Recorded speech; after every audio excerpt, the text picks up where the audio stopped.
My name is Kurt Bullock. I'm an e-commerce marketer. I live in Tucson, Arizona, south of Phoenix. It's super hot here with my wife, Michelle, and our 3 boys. All little guys, 4, 5, and 9. So super busy around our place, all doing the Zoom homeschooling right now. So good times. I'm also the founder of the produce department. We're an e-commerce marketing agency. We work with 7- and 8-figure brands and help them to grow profitably using Facebook ads, paid traffic, and email marketing. So today we're going to talk about Facebook funnels. That also includes Instagram. Facebook funnel formula just sounds better. Let's see. Okay. Let's see if I can advance my slides here. Okay, perfect. All right, so today we'll be talking about funnels, right? Why we use funnels, the function that they perform for us, right? What do we get when we use a funnel? We'll be talking about the different parts of a funnel and the different objectives for the various parts in our funnels. And then we'll be walking through a handful of example campaigns. I've picked a number of client funnels, and we'll walk through some example ads, and then we'll do Q&A. All right, so jumping right in. Why funnels?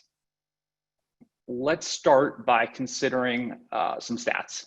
Help set the stage here. So at any given time, only 3% of your market is actively buying. Now, all these stats are going to be adjusted one way or the other based on your product, how long your brand has been around, things like that, how much education is required. But point being, only a small percentage of your actual market is going to be buying at any one time. 2%, an average number of people that will convert on their first interaction with your brand. So only a small number of people are going to take the plunge the very first time that they interact with you. 63% of people evaluating your products today will not purchase for at least 3 months. So even people that are shopping and people that are engaging with your brand and your content, many of them, most of them are not going to convert right away. That's going to be spread out over time, and they're going to be converting later. And we need a way to continue to engage with them. So we've all heard this, stat or some variation of it, that 8 to 12 is the average number of touches required before making a purchase. Again, adjust that up or down based on how much education your product requires, things like that, your vertical. But again, the point is that people aren't going to be, many of them, buying right away. And we need to continue to show up in their feeds and show up in their lives so that when the time is right, we're there, we have the right offer. They already know, like, and trust us, and they're ready to go. So this is an example. This is something that we took off the web and just modified slightly.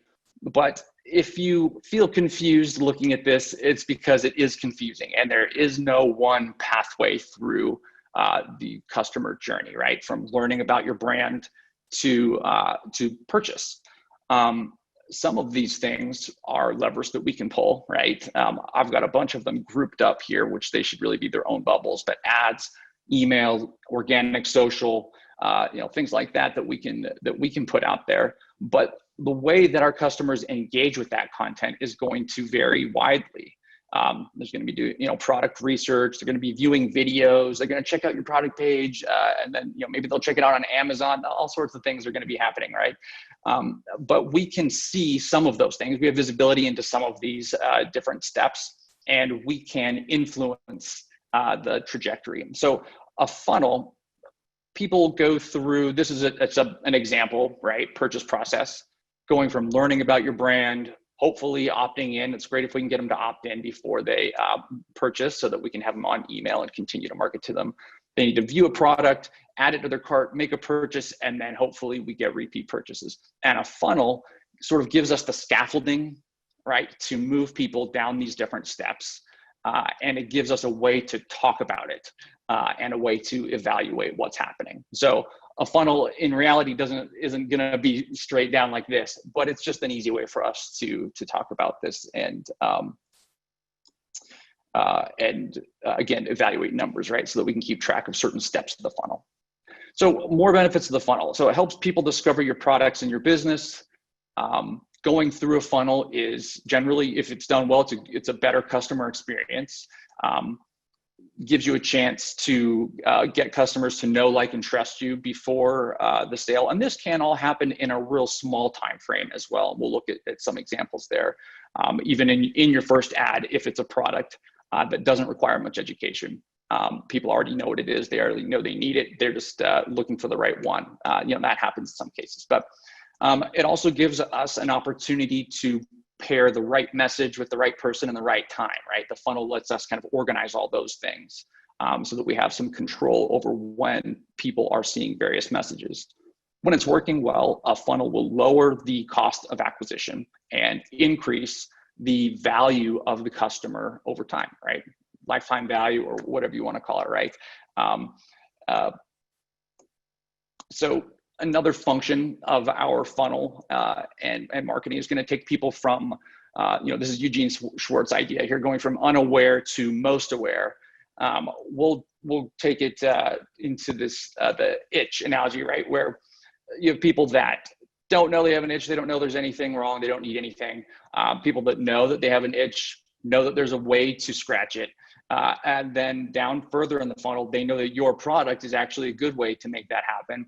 And then finally, at the very bottom is people that are already aware of all those steps above it, and they just need the right deal. They need the messaging to show up at the right moment to kind of just push them over the edge and make that purchase happen. So a funnel gives us a way to do that. Now, most merchants focus on these bottom two groups, right? It's the low-hanging fruit, and you're going to have the most success with those groups. The problem is that there's only so many people in the very bottom of your funnel at a time. And so if you want to scale, then you need to be adding people to the top of your funnel and having them work their way down. So as you scale and as you sort of get a more mature marketing machine going, you can start stepping up, usually from the bottom. So the next one up is you're addressing people that know that there's a way to scratch the itch, right? And you're just connecting your product with that. That's going to be the next easiest step. And so over time, you'll gradually build your way up. And as you figure out a way to make people that are totally aware of your product and the problem it solves in their life, you'll be able to scale your marketing, right? To the degree that you're able to make that happen. Take a sip of water. All right. So next, we're going to talk about some of the components of a funnel. So we talked about matching the right message to the right person at the right time. And I know there's a ton of boxes here. We're going to go over this briefly and simplify it. So if we look at the right person, right time sort of idea here, getting the right person is largely going to be your top of funnel. It's targeting people with interests, lookalikes. We use open targeting a lot these days, but this is your prospecting. And so this is getting the right people in your funnel. If you have auto parts and you're targeting dog food, that's getting the wrong people, right? People that are interested in dog food and pet food. You're going to get some purchases from there, but you need to get the right people in the funnel to make it profitable, right? And to lower your cost of acquisition and make this a good experience for both parties. We'll walk down through these different boxes, but I'm going to put the sort of simplified version next to it so that we can connect the dots here.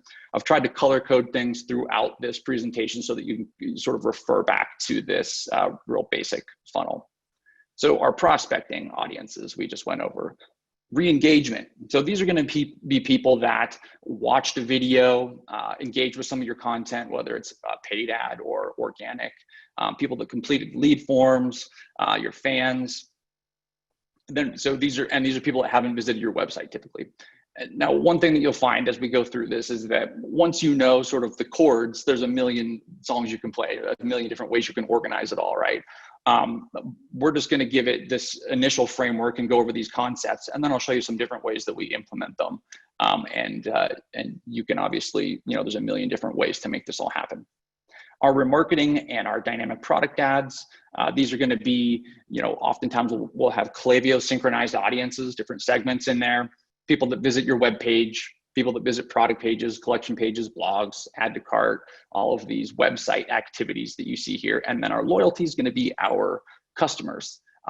So we'll use our Pixel purchase event, people that purchased, and then you can also synchronize in Klaviyo lists and upload lists. And loyalty, well, all of these depend on what your brand is, but loyalty, whether you want to use ads for loyalty and in what way, will also depend on your brand, because if you can make this all happen with email in the loyalty phase, you don't need to pay to keep on making sales happen, right? Okay. Next, let's look at the right message. And we're not going to go over specifics here yet. This is just an example. But we need a way to get the right message to the right person, the right segment, right? So post-purchase messaging needs to go to people that have purchased already. You might like this because you purchased this isn't going to work well for your prospecting. Abandoned cart, same thing, right? All of these different things need to go to the right audience. So let's skip through here. Over time, you will build out a little more complicated or more robust funnels. And you can spread these messages out over time. So using, sequential retargeting, it's like an email drip, essentially. It's where you're taking a segment, an audience segment, like people that viewed a product page but haven't purchased yet, and then you're showing them different messaging over time. A real common, or something that would be familiar is like an add to cart flow. Just like you might have that set up in your email automation, I like to set things up in a similar fashion with ads, so they're working sort of in lockstep. So you might have just a general reminder of something that, right, you forgot something in your cart. Then you might jump to a discount if you're using discounts in your funnel. And then finally, you might remind them that the discount's going to expire. So you can make all this happen with ads. And this is something that a lot of clients are not initially familiar with. So it's good to kind of know the different tools at our disposal. So let's go through in a little bit more detail what's going to be in these different layers and what we're trying to accomplish. And then we're going to jump into examples.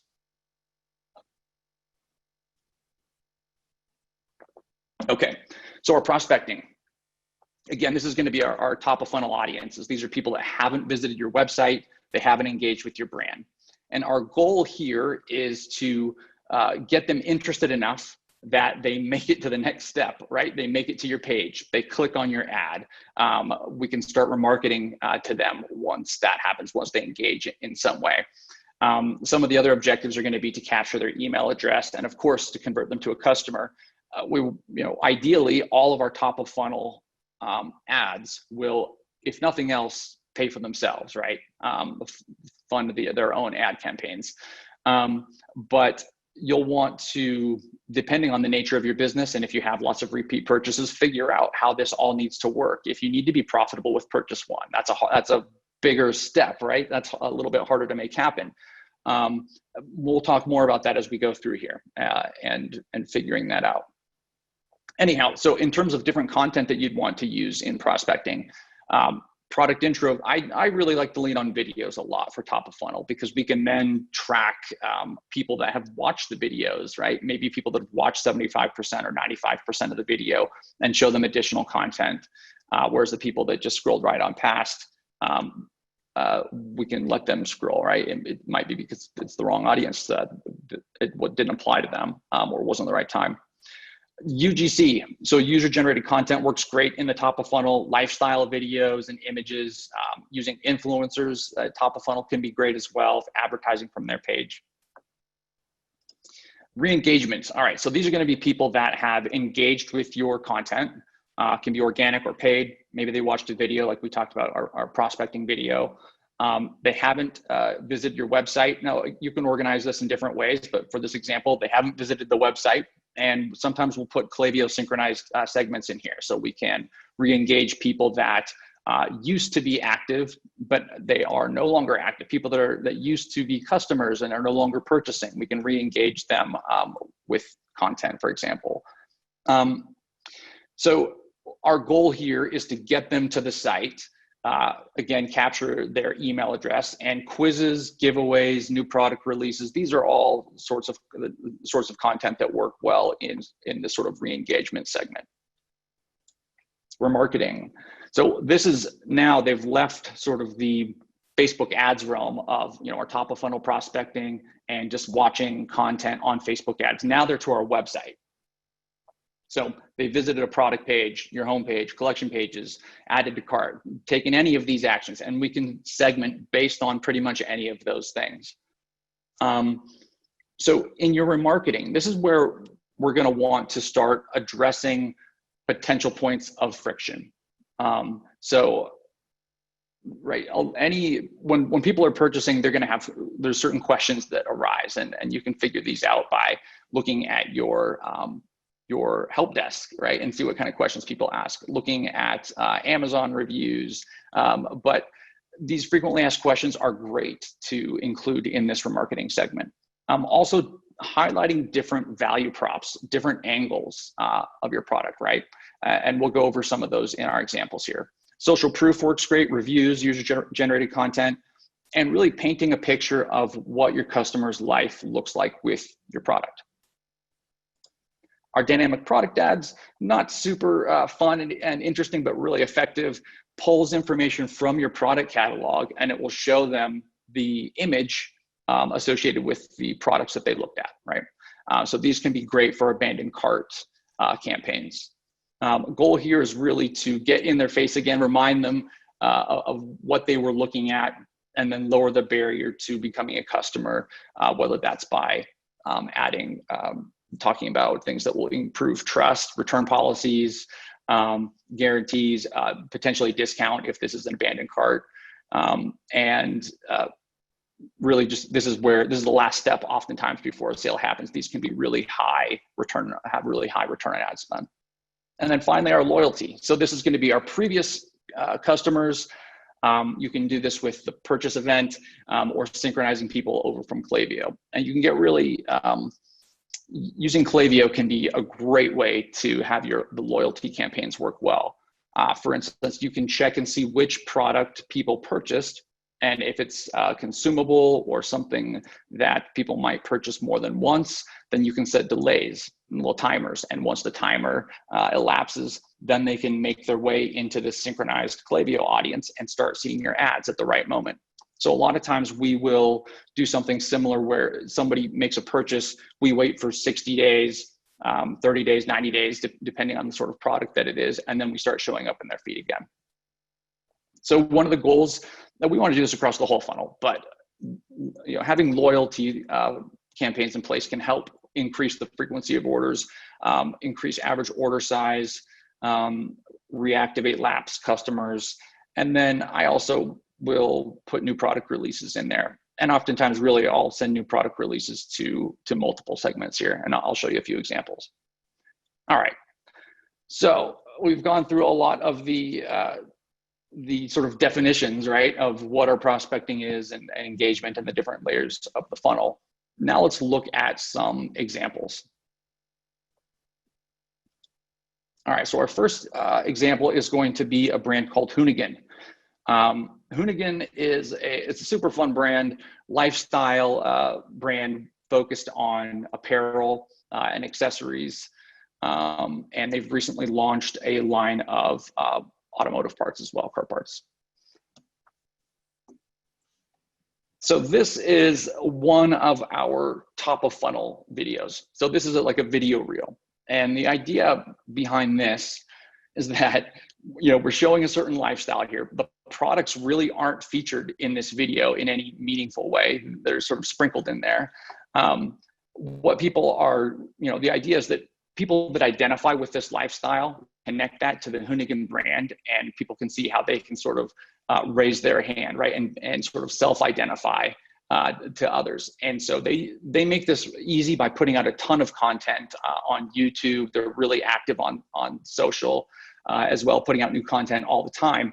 So our video reels top of funnel are getting people aware of the brand. People can see that and immediately identify whether they see themselves in that, if that's cool to them. If not, they keep on scrolling. But if so, then we can start retargeting them. And as a matter of fact, this is one of 5 different top of funnel videos that we have running, video reels. And they're all actually super profitable once we figured this out. And we had to tweak the videos a number of times to make it work. For instance, this video opens, you can't hear the sound, but it's got some rock music playing. And the guy at the start says, "This is where the action is." And that's how the video opens. So we tried to make it so that it hooks people and stops them in their feed with the action that they're seeing. We delayed the logo. We play with different placements of the logo to get them to actually increase the average watch time of the video. And then the other things that we're looking at is going to be the click-through rate, and then of course the return on ad spend, or our cost per acquisition. So this ad has done really well for them in putting people in the top of our funnel and also generating a ton of sales. All right, re-engagement. So we're rotating these ads out very regularly. Some of the things in remarketing might be a little bit more sort of evergreen style, right? Like dynamic product ads. But our mid funnel, especially, we're rotating ads out all the time. So in this case, this was a giveaway. Zach was giving away his truck. This is a project that he's been building, and people that have watched the brand online would be familiar with. So we're trying to capture email addresses here, get people to visit the site, because you have to visit the site to actually take advantage of this. Here is another re-engagement campaign. This is just showing new products. So when we launched this product, we actually sent it to our engagement, our remarketing, and our loyalty segments, right? But Instagram stories are working great. And this is a super simple ad to create. I better hurry up a little bit, so I'm going to keep going. Here's our remarketing. So remarketing, we're targeting, we're being a little bit more specific here. So people that looked at sunglasses, we'll show them sunglasses. People that looked at hoodies, we've got video ads with hoodies, and so we can get real specific about what we're showing to these different remarketing audiences. Our dynamic product ads, super simple. In this case, we don't do any sort of discounts. Just a reminder seems to work really well. And this will do 10 to 20x ROAS with just reminding people and showing them what they were up to on the site last time. Our loyalty. So this is they're doing a great job with this. Every time, so they've got a number of athletes, and anytime any of their athletes wins a race, then they have limited products that they'll put online. And so we promote this to existing customers. We'll also promote it to our re-engagement remarketing lists. But so there's limited edition products, and you have to make a purchase in order to get them included in your order. So this does awesome. This is a dynamic post-purchase as well. So this one I think is sent 90 days after. It's between 60 and 90 days. And this is just pulling from the product feed, and Facebook is putting this simple video together based on things that they looked at. All right, we'll look at another one real quick. So this is a brand called Powerizer. Powerizer, this is like a laundry detergent, dish detergent, multi-purpose cleaner created by the inventor of OxyClean. But this is not a supplement. This is a replacement for all these other products. So at the top of the funnel, we're talking about making cleaning simple and how you don't need to buy all these different things at once. So we're introducing this to people. Again, we can retarget people that watch this. Our re-engagement, we take a different angle. So here we start talking about some of the different value props from the product. In this case, that it's eco-friendly, pet safe, and opening with that dog licking the dishes is sure to appeal to pet lovers and dog owners. Remarketing. So here we're getting specific based on when they make it to the site, there's a number of use case pages where you can see how to use it with laundry, how to use it with dishes, how to use it to get stains out. And so we start running through some of these different use cases. People now, they're already familiar with the product from our top of funnel. Now we're going to get into specific and really proof of concept to show them how well it works. These also, as a matter of fact, work well in top of funnel too. Our dynamic product, looks like I don't have a dynamic product ad in here. That's okay. And loyalty. All right, so the product is low priced, and oftentimes we have to spend we're breaking even barely, right? With our top of funnel oftentimes. And so we need to get people ordering regularly. So this is a subscribe and save style ad where we're targeting people that have purchased but are not yet on the subscribe and save program, and talking about how you can take all of these, replace all these things, and you save 50% off your first order when you sign up for this program. So I've got other examples. Let's see. We'll run through this example, and then we can wrap it up and do Q&A. Does that sound all right, Derek? Yeah, we won't have too much time for Q&A, but let's definitely keep going on the examples. I love them. Okay. So this is a real, the other ones were a little bit more produced. This is a client, Jake, recycled firefighter, got a really interesting story. And we found that just pointing your iPhone at your face and making these intro videos has worked extremely well for him. So he tells his story. This is just a segment of the video, but he shows you his shop that he's working in and the products that he made, introduces himself. And again, these are really easy to make. You don't need a production company to make any of this. Our re-engagement campaigns, we start going through the various selections, and they have 4 different wallets that they offer. So we start showing the different wallets off, and then hammering on different value props. So made in the USA, military spec materials, handmade. Our remarketing, this is something that's worked really well. For people that have looked at these wallets, since they do offer multiple wallets, front pocket, back pocket, little and big, and etc. We have this guide how to pick the best wallet, and this does surprisingly well. People go through this, figure out, they learn more about why you would want one of these products versus the other, and this usually does 5x or higher ROAS, just essentially a blog post that we're putting in our remarketing. And again, this is just one of many ads. Like the accounts have lots of ads, but I'm just pulling out a few examples here. We've also got social proof ads and user-generated content, that sort of thing, in our remarketing. Dynamic product ads. We've still got these stars here, which you can no longer use. When this gets deactivated, then we'll have to remove those stars. Even still, you can use customer reviews, testimonials, things like that. Again, no discount here. And then loyalty. So here we've launched a new product, introducing, and so we did a pre-order. The program went really well, generated a number of sales. Again, with new products, I'll usually do it to loyalty, re-engagement, and remarketing at this time. So there's a number of examples. We'll skip through this, in this case, these guys make pottery, and it's real specialty. So we showed it behind the scenes. This is for people that are really into Frank Lloyd Wright and this sort of era. And so we did it behind the scenes. We did a guide to how to select the right vase for room, which did really well. And besides generating leads, also generated a number of sales. We connected that to Klaviyo. And a flow was automatically triggered from there, which delivered the PDF, also gave them an offer. With remarketing, we had social proof, showed lifestyle images, our dynamic product ads. I think that this is, let's see, this was maybe to product page visitors. It could have been our abandoned cart, I can't remember. And this was a post-purchase. So we targeted people who actually purchased a pot, and then we started showing them accessories, different things that you could buy that would go well with it. So a lot of examples there, and I know we had to speed through. The idea to take away, one of the ideas is that these campaigns, you create them over time, right? They can't be created in an instant and be successful cases. You need to be looking at your stats and have the right target metrics to know if you're winning or losing, but it is an iterative process.